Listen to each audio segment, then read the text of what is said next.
PPH जे तावन सां मेरो वाहन लॻायल बरकत पेट्रोल ते हिक ॾींहं जी फ्री मेडिकल कैंप लगाई वई, जंहिंजी निगरानी एडिशनल DHO खैरपुर रफ़ीक अहमद मंगी कई ऐं सॼी कैंप जी ऑर्गेनाइज़ेशन KTN न्यूज़ गंबट जे सीनियर स्टाफ इज़ाद हुसैन, साईं हाफ़िज़ असीस शोएब अहमद टॉलपुर कई। मेडिकल कैंप में मुख़्तलिफ़ बीमारियुनि जे माहिर डॉक्टरनि हिस्सो वरितो।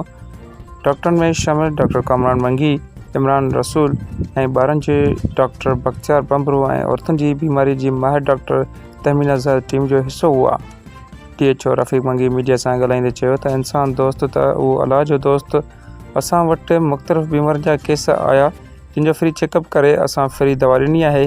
असांजी कोशिशि रहंदी त असां अहिड़ियूं फ्री मेडिकल कैंप लॻायूं ऐं ग़रीब अवाम खे फ़ाइदो पहुचायूं।